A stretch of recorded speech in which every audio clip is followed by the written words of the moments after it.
All right. Let's see if that stops. All right. So we go through all of this stuff. If I'm recruiting a high school kid and they sign with us, they get a questionnaire on everything that we can get as much of it as possible. Right? Obviously, I have to be able to look and listen once they're here. But we try and figure out what type of athlete they are and what kind of program it is. Let me give you an example. So these are 4 of my 800 guys from 2 just graduated, 2 are still there, who are on my college team. As you can see, their 800-meter PRs are there, right? Between 148.4 and 149.9. So 4 guys who are relatively similar. They're all in the same ballpark for their 800. They all run about the same time, and that is mostly their main event. But if we dig a little deeper, you can see a bunch of differences to get to that same exact time, right? So we've got everyone from, you look at the 400, you got everyone from a 46.5 split all the way up to a 49 high split. And the 49 high split has the best 800. You look at their cross country, so these are 8K times. We have everything from a 23.35 8K, a guy who missed nationals and crossed by 2 spots, to a guy who runs 26.30. Right? You look at their power. Some have a powerful stride, some sit, some kind of vary. You look at their psychology. Right? Some guys run off anger, emotion, some are carefree, some are very clutch guys. So the point of this is, different individuals bring different things to the table. And I have to train all of these guys very differently, at least to a degree, even though they all run pretty much the same 800 split, 800 time. So to give you an example, this is the guy I talked about earlier who ran like 2 to 3 days a week. This guy runs probably 70, 80 miles a week. It just depends. It depends on what they're giving to, they're coming in. So, another part of it is this. You can see, everybody has a 400 time, everybody has a cross-country time, even if they're not great at it. We're big on having a loose classification and not necessarily specializing. Meaning, occasionally you're going to run on our 4x4. Even if you're not great at cross, you're going to run the first couple meets, even at the collegiate level. Because I think from a physical and a psychological standpoint, it helps a ton, right? So, example, Drayvon Anderson Kappa is this guy. In high school, he was 6th at a state meet in cross country. There's his college. I need to update his split from last year. But he ran for us, and he ran the regional meet for us. Even though he was on our 4x4, ran 32 minutes in 10K, which is pretty good for an 800 guy. But the point is, we don't say, oh man, you're a 4.8 guy, you run on the 4x4, you don't need to do the other stuff. It doesn't mean that we emphasize, believe me, we weren't trying to run 32 minutes in 10K. We were saying, all right, we're going to use cross country as a foundation, it's good to get you in shape, it's going to get you really freaking mentally tough because 30 minutes is a long time to race, right? And over time, he enjoyed it and ran pretty well. He was running probably 30 miles a week. Okay? So if these guys can suffer through a 10K, high school kids can suffer through a 5K. And the question I always get is, yeah, but, if I make them do these long races, are they going to lose speed? If they lose speed, it is your fault. You guys. Because what does that tell me? It tells me that you didn't do enough to maintain it. You lose speed when you mess up that balance, that speed-endurance balance. So yeah, if you run a lot of mileage, you can lose some speed. But if you run a little bit of mileage and you balance it off with enough of that sprint power stuff, you're not going to lose speed. Then when you emphasize the speed, it'll be there. So if you have athletes who are middle distance, this happens a lot, who are losing speed, it's because you messed up that balance. You got to add some more speed, power stuff, or take the endurance stuff down a little bit. It's all about that balance. So I give this example. So this was our indoor, let me set this up actually. This was our indoor conference championship meet. So this is February, right? This kid ran 32 minutes for 10K in November, so a couple months earlier. This was 2 years ago, our conference championship at the 4x4.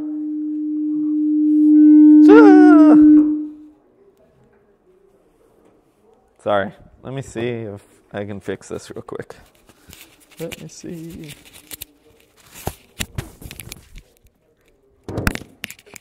All right, let's see if this works. Anyways, our conference championship going into this final event. What happened?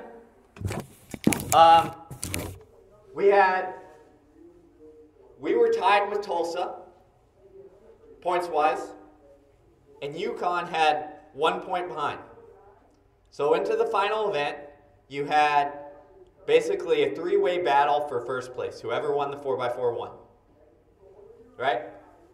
What do? They stick us all in the same heat, obviously. Okay? It comes down. Drayvon, our 800 kid, had won the 800 about an hour before. Okay? Our sprinters, our sprinters and 400 runners are standing around. They're like, oh my God, it's coming down to us. It's coming down to us. Who's going to be on the team? Our coaches are all in a circle. Now, granted, our coaching staff there, me, I don't mean much because we have Leroy Burrell, former world record holder in the 100. Carl Lewis, who is Carl Lewis. Right? So Leroy, Carl, we also have Floyd Hurd, who was Olympian in 2000. So they're huddling around. Who do we put on the team? What are we going to do? We have to win this thing. Tulsa and UConn are good at the 400, right? And they say, we should put these guys. We should put these guys. And then they go over and talk to the sprinters. They're like, all right, we're probably going to go with this. Who wants to anchor? They all go, man, not me. I don't want to. So Drayvon, my kid, walks up. He's like, I got it. I'll anchor. I'm on the team. And Carl goes, all right, you're anchoring. You're on the team. Drayvon hadn't run a 4x4 all indoor season because we were trying to get an 800 qualifier. Okay? So set that up. He's anchoring. Let me see if I can get this to a spot so we don't have to watch all of it. There we go. So here you go. This is the last leg. They just got the baton. You can see. They're all together. Drayvon, a guy, got the baton, just a handoff before. 2 laps to the 400 indoors. See what happens.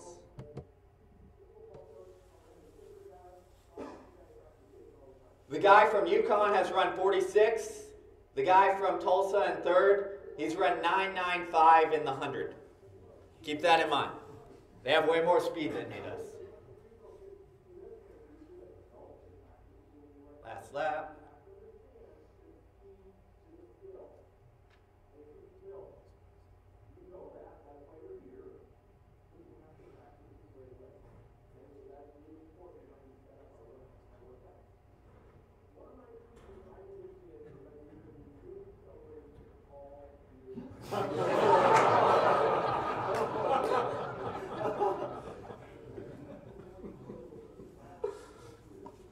All right, so there you go.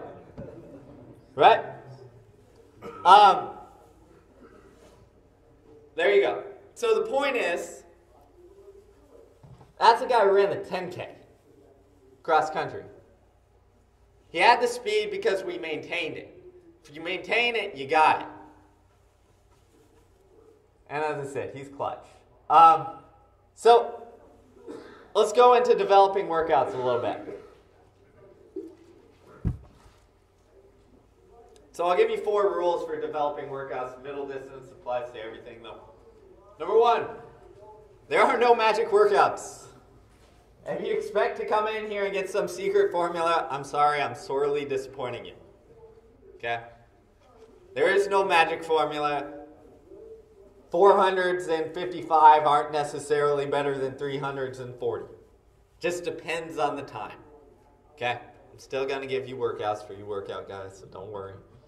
To give you an example, I can get a similar physiological reaction from doing sets of 150s and 800s by manipulating the rest and the speed. So we did this. We did these two kinds of workouts. We took blood lactate samples because, again, I'm a science nerd and my athletes let me experiment on them. And at the end of these two types of workouts, the lactate levels were the exact same, which tells us kind of roughly very similar physiological demands. So what does that tell me? With workouts, I can get the same kind of adaptation if I just get creative with it, right? So a lot of times with my 800 guys who are more speed-based, we do a lot more broken stuff with really short rests, right? You can see 8 by 150 they're coming through 100 at 15 mid. They only have 50-meter jog. And that's not one of these, really slow jogs. That's a jog. So they're looking at probably 20, 30 seconds rest max. Because of the short rest, it makes it more of an aerobic workout, right? So we get a similar workout to doing 800s, which might be a little bit longer and might have them kind of fall apart towards the end if we did 6 of them. So what is it? It's not about the specifics. It's about what you're trying to accomplish and how you put it together. Why? Again, we have an individual reaction to each workout. We have to keep the big picture in mind. As I said, there are no magic workouts. Rule number 2. The athletes tell you everything you need to know. Okay? Again, workouts creating is great, but the real art of coaching comes when you're watching your athlete and you're seeing what feedback they give you. Or understanding what they like to do and what they don't like to do. One of my good friends and former assistant coach called me up a couple weeks ago. He had a really good post-collegiate athlete who he just started working with for about 3-4 months.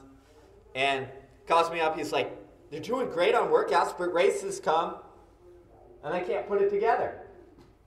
And they don't seem to have a lot of confidence in it."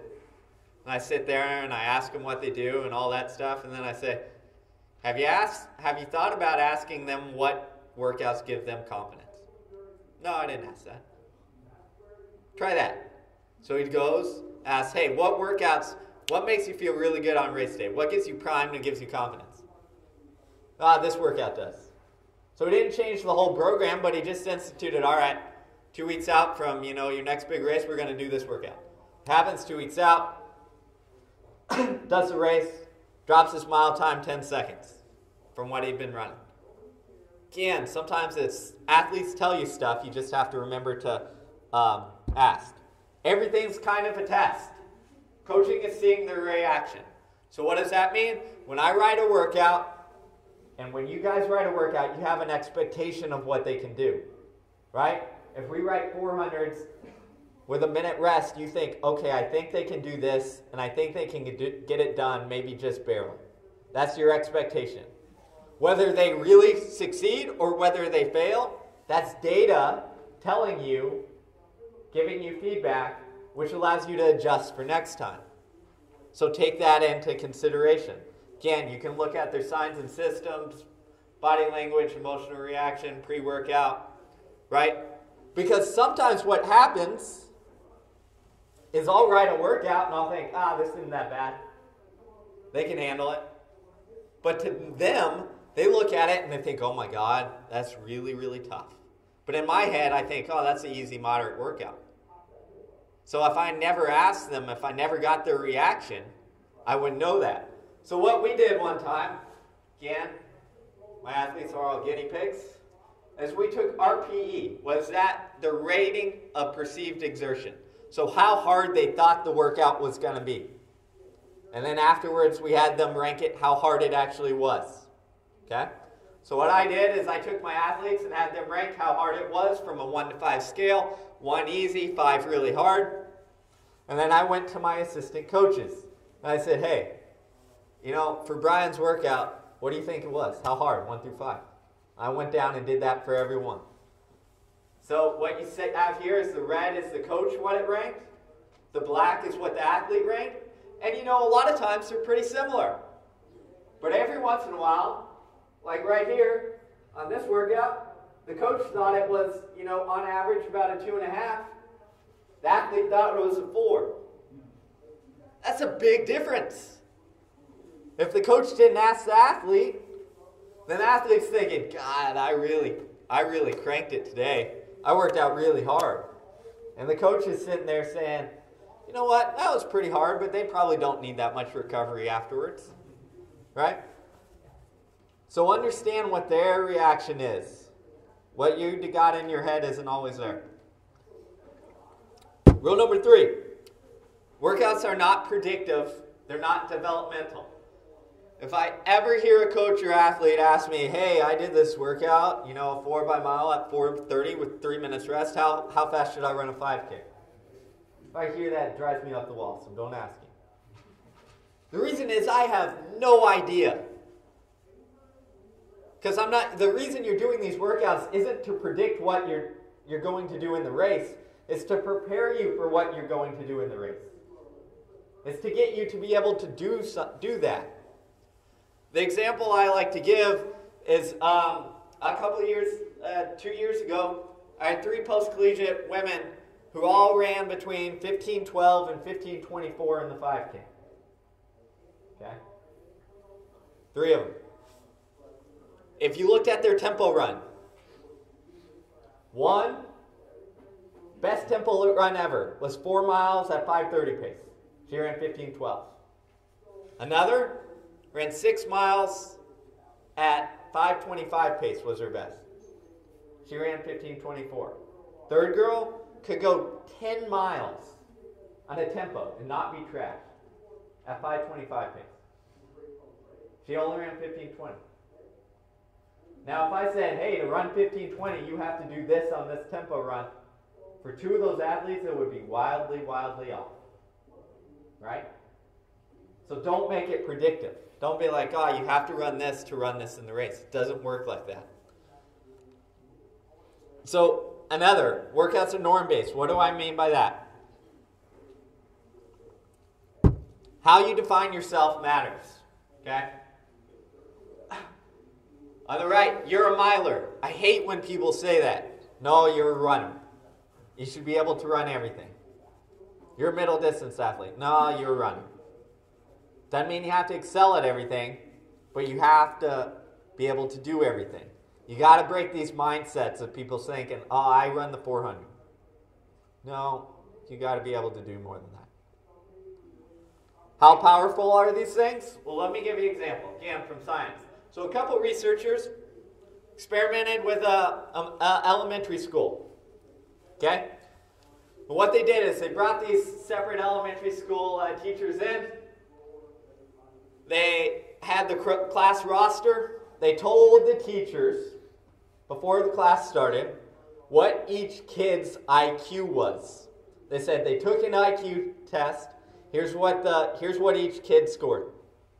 The problem was, the researchers made that shit up. They made up the IQ score. They just randomly assigned them. Okay? Wasn't true. But the teachers thought it was. So what happens? They let the teachers teach for a month. Okay? What happens is, the IQs, when they gave them to them, they labeled them as bloomers, which were really good, or regulars, which were, not that high. End of the experiment comes, all the students took an actual IQ test and got the actual numbers. What happened? The kids who were labeled bloomers, who were labeled intelligent, improved significantly more. The kids didn't know that what they were labeled, just the teachers did, because the teachers thought they were intelligent. So they went back and reviewed some tape that they had. teachers were pushed them more, right? They asked more of them. They demanded more. They gave them questions. They gave them more assignments because they thought they were intelligent enough to handle it. The regular kids, who many of them were super smart, didn't improve as much because they were labeled in the teachers' minds as regular kids. So what does that mean in terms of running? Well, I like to give this example of this kid. I talked about him a little bit on the run I went on and suffered in 15 degrees this morning. That's not normal for a Texas kid. So what happens if you label your kid as either you're an 800 runner, or you're not that good, or you're in group D, or you're in the varsity group? It's they succumb to their labels, right? You guys know this as teachers. This kid, Zach, my first year at Houston, he came up, first day of practice, says, hey, the old coach said I could walk on. You know, I had like 9 kids on the team. I'm like, sure, you can walk on, whatever. I didn't ask his times. I didn't know anything about him. I just needed bodies, right? So we had 8 or 9 kids total. So we traveled everyone in cross country. So we took him to Chili Pepper. He ran the 10K. He ran 38:59 in a college 10K. For you guys who don't know, that is awful. Like my women's team runs faster than that. Awful. As you see, 304 out of 309. Okay?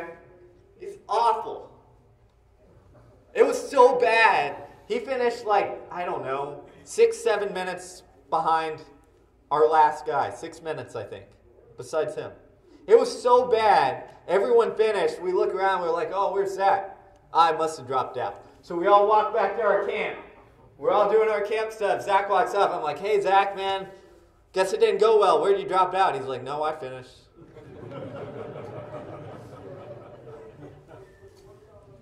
All right, but, you know, 3 years later, well, not a superstar. This kid ran 4 flat for us in the 1500, about 4:17 per mile.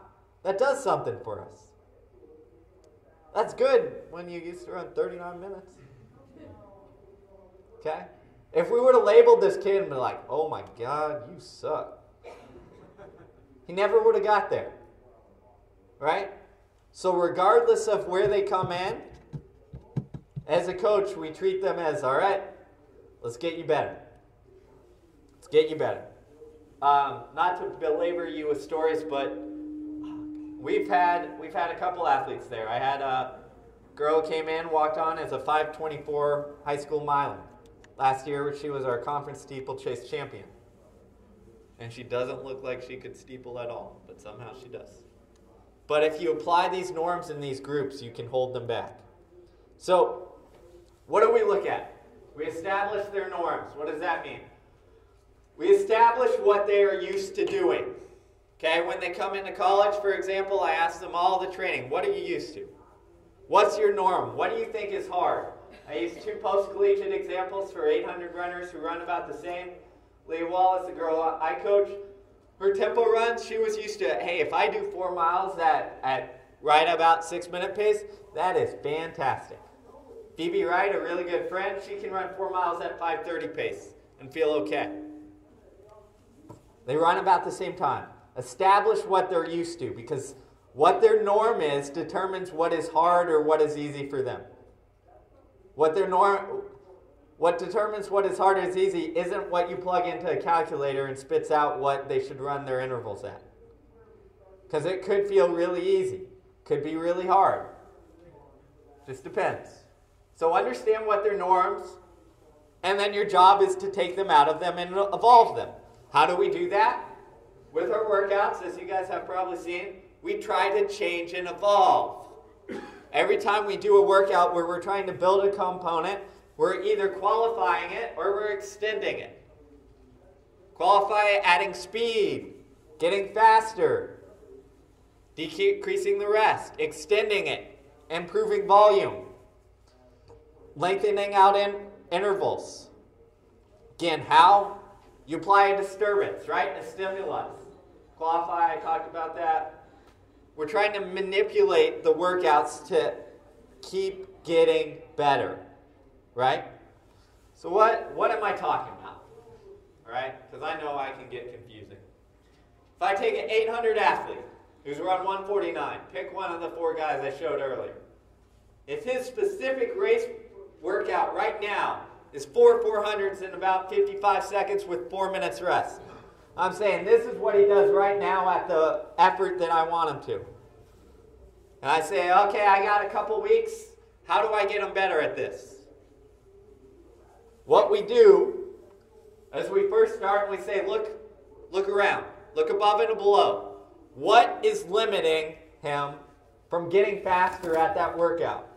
What is limiting him from getting down to where he can run these in 53, 54 seconds? If he's stuck at that. So what I do, I look at the endurance side, speed side, and say, hey, how is he on each level? Right? As you can see, this is kind of level. If he's doing 400s, how is he doing at his 800 repeats? How is he doing at his mile repeats? How is he doing at his tempos? Blah, blah, blah. Speed side, same thing. How's he doing on the 300s, the 200s, the 100s, the flying 60? Both sides of the equation, I'm looking, where is the weak link that is preventing his specific workout from getting faster, from being able to run these 400s in 53 and 54? Where's the weak link in the chain? And what I try and do is coach say, all right, here's a weak link. We're going to try and attack this, right? So, to give you an example, female post-collegiate true flat. I think this was Leah Wallace's training. Once every 2 weeks out of the season, or once every 7 to 10 days in the season, we do a specific workout, right? So what you see here is we might start with 8 200s and 32. If her race pace is 30, starting a little slower, just getting a rhythm going. Next time we might do 200s and at race pace, lengthen it out to sets of 300s, lengthen it out to sets of 400s, a little faster than race pace, lengthen it out to 500s and 200s, 600, 200s, then finally 3x500.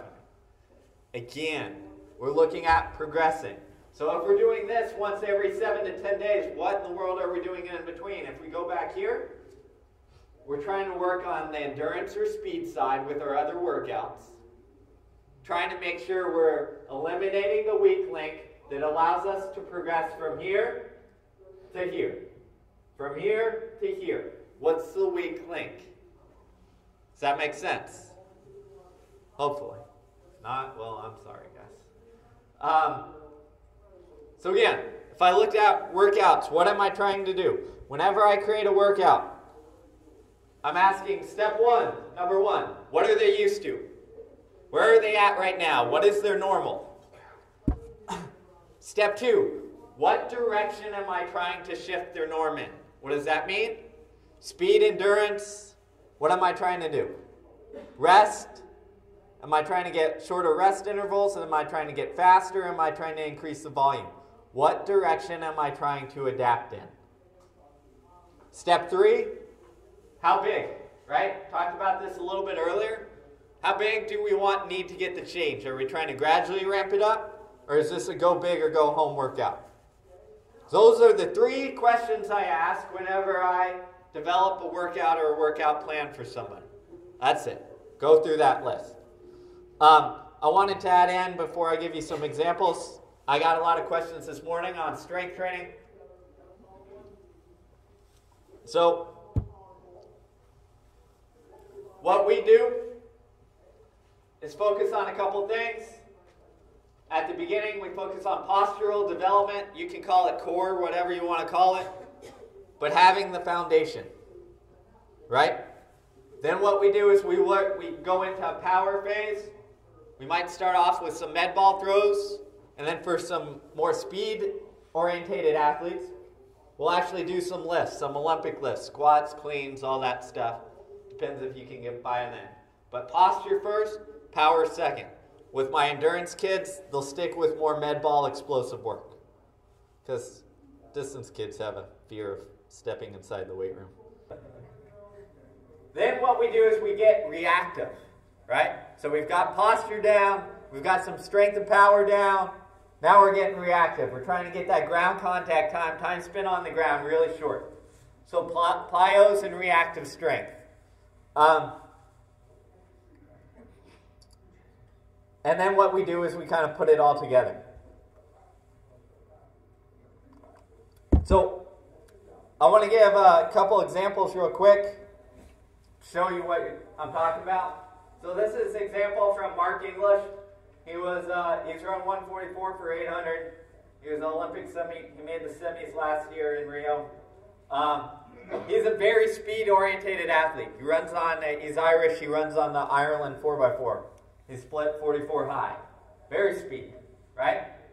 So this was his base phase. As you can see, Monday, couple miles easy, 60-meter excels.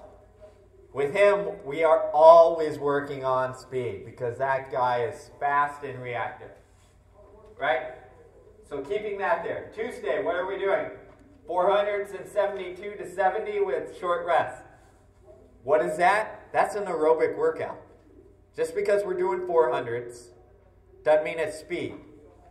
For Mark, because he can run 44 freaking seconds, that is an aerobic, that's like a tempo run.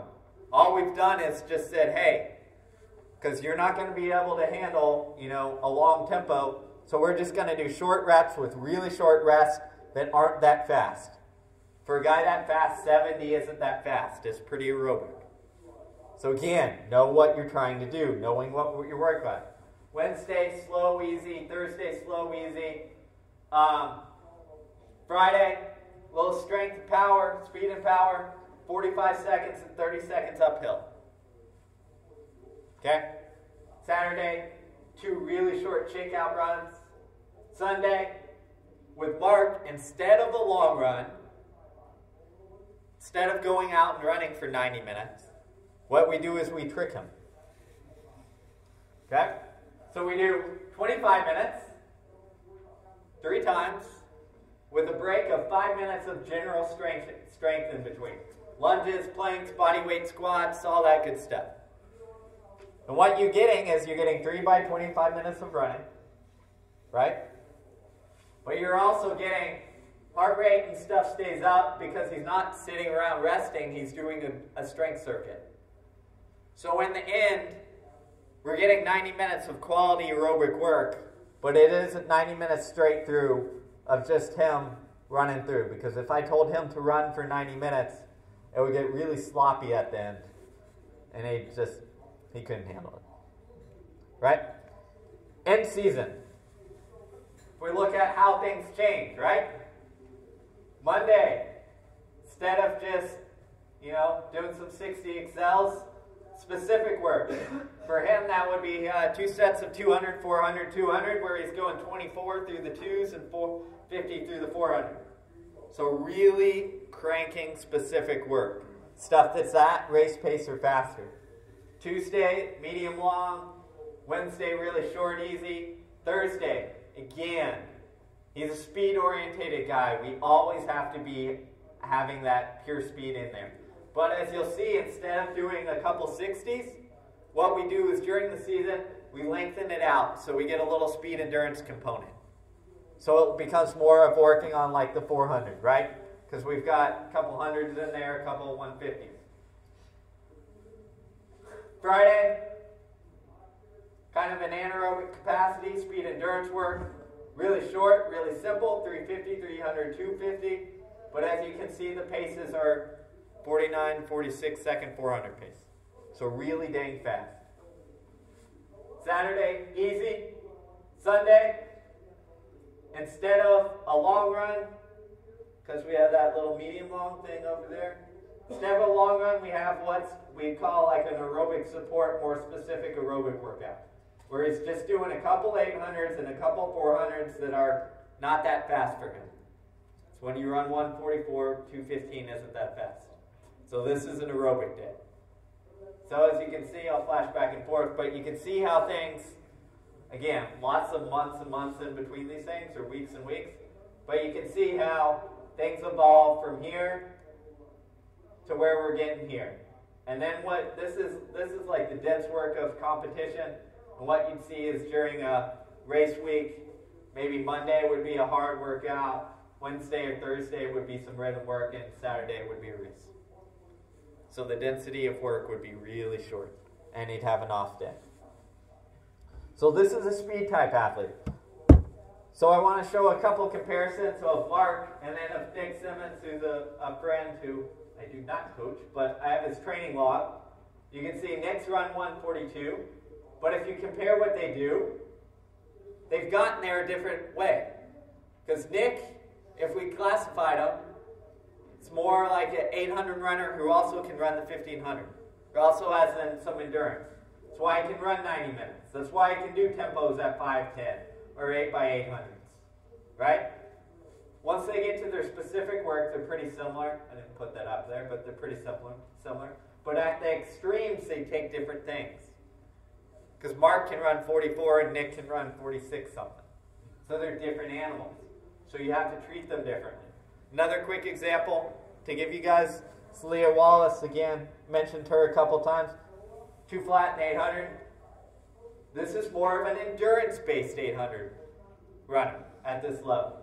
So, yeah, this is the base phase. Monday, fartlek, 5, 4, 3, 2, 1. That's kind of our tempo aerobic day.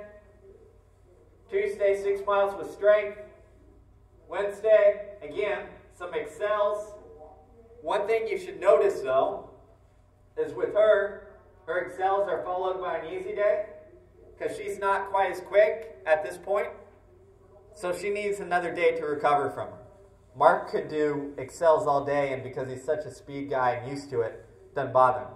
Doesn't get sore, doesn't get tired from it. Leah needs to be introduced to it. Friday, rhythm. 8 200s starting out at 34, which is about mile pace, working down to 800 pace. Rhythm. It's not super hard. 10 miles, so a little bit longer run, off day. If we look to specific phase, competition, again, you can see how it changes. We've kind of collapsed things in a little bit. Monday's easy. Tuesday, some 300s and 200s that are pretty dang fast. Wednesday, easy. Thursday, some excels. By this point, she's gotten used to the excels and is no longer sore and tired from them, so she can do them and then do a workout the next day. So again, it's all how you adapt. And then Friday, this is what we call more of like an aerobic support workout, where again, 600, 400s, 300s to give you an idea. This is maybe like 3K pace stuff down to maybe 1500 pace stuff. So it's more strength based. And then off, and then long runs just slightly shorter. Make sense? So, yeah, there you go. That's what I do with middle distance athletes. It might work, it might not. Listen to me, though. I don't care. But I hope you guys got something good out of it. If anyone has any questions, again, email's on there. Sometimes I suck at it, but just keep bothering me. Happy to send presentations too. You guys have been great, so thanks a lot for having me.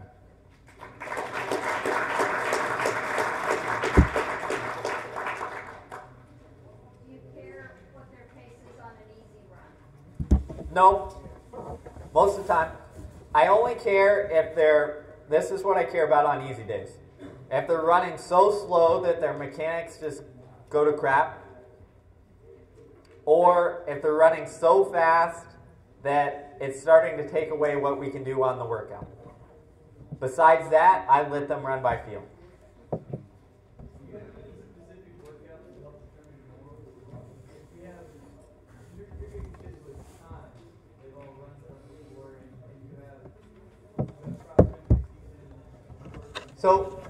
So that's a good point. So what I did when I was a high school coach is I had a couple like staple workouts, right?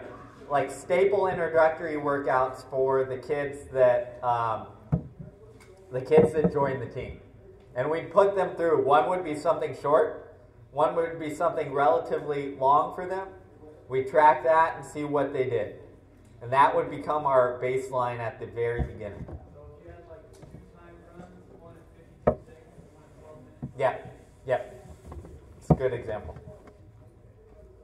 How do you balance the type of workout, or how do you balance, if you have a kid that's a distance kid, but he needs to work on some speed for a kick to be in, how do you balance training him to be a distance athlete, but also doing that? Again, I think you got to include it in there.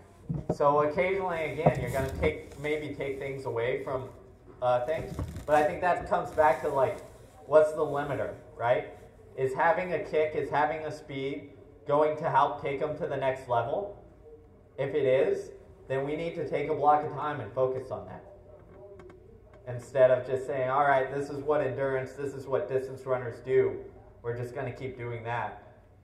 If something is limiting his progress, or something is a factor that will help him develop either later on in high school or college, then we need to take a specific block. So I'll be like, all right, this kid needs to work on speed more so. So I'm going to take this chunk of time. It might be a week, it might be 2 weeks, and we're going to really try and get this going. And then once we get it go, we'll kind of maintain it into our other training. Through your 800, when you're doing your workout, like whatever you're doing, as you're categorizing guys out, categorizing all my guys, you do 3 different workouts? Like these speed guys are going to do this workout? So what we do is we try and blend them together as much as we can. And it's not necessarily like your speed, your specialist, your this. Yeah. What we do is we try and blend them together. So what I'll try and do is normally create like one or two like core workouts. And then I'll have them like, it's hard to explain, but I'll have them like mix and mingle as possible. So for example, in those 800 guys I showed, right? So one's really good at cross. So if our core basic workout for most of our guys that day is 6 800s, right? We might have our endurance guys going to run all 6. Okay? Our pure speed guy might run 2, and then do a couple 400s, then do a couple 200s. So we just kind of get creative in like mixing them in somewhat, but then separating it out. If I had to guess, I'd say maybe 20 to 40% of the workout is mixed in, and then, the rest is just like, all right, what do we have to attack? And we go after that. So if you came out to our practices, like we'd probably have 4 different workouts going on, but they're like mixing in between and stuff. It's chaos.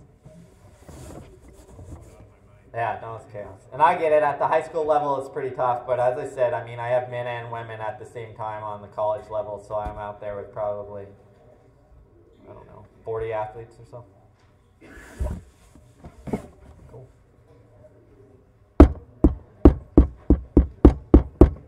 All right. Thank you, guys.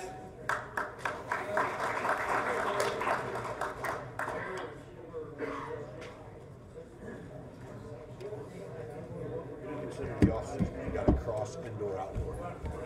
Yeah, that's the tough part. I'm looking. Okay, I've got a few real stud ducks. Yeah. And they need to do some indoor stuff to get their names out for colleges. Okay, now it's obviously my offseason. Yeah. It's adding speed at this point of the year too soon and building track. What I would do is I introduce like small spices of it. Okay. So it's like kind of like a mini workout. If you do that and you don't push it, you'll be fine introducing it this early. Okay. So Where you get in trouble is when you start focusing okay. on it. So a mini workout would be like we're talking, do a 3-mile roads and then come in and hit your flying and then get up and cool down. Exactly. You do that, you'll be fine. Okay. All right. Yep. Good. Yeah, I know it gets tricky with indoors, outdoors, all now that you stuff. go to, and also you've got a lot of, and this was an 800 deal. Obviously, your 800 guys run 15s and 3s. Yeah. You had 60s up there, 20s, 40s, 60s, those flyers. Yeah. And those are weekly all the way Yep. up to your 5K guys do those on the track. Some 5K guys do. Some will stick to just doing those on a hill just because of injury prevention. But what we'd like to do is progress to where everyone does. Okay. if I need to add those in, what? So here, For a distance runner, yeah. is it going to cause more recovery because they're not used to that? It's stress just, level? So and then does it be an easy yeah. day, or is that a recovery day? Initially, initially for the first maybe 2-3 weeks you do it, Yeah. it's gonna leave them a little sore and a little tired. So that you treat it more like it's a little bit harder of a day. Okay. But once they're used to it, you can do it on a recovery day, on an easy day, and they won't feel a difference. It's almost like lifting. Like you just got to get them used to it. Yeah. Once they're used to it, it's not bad. Awesome. Thank you. Yep, no problem. 2 minutes? Yeah. Jeff Roberts. Hey. I don't know.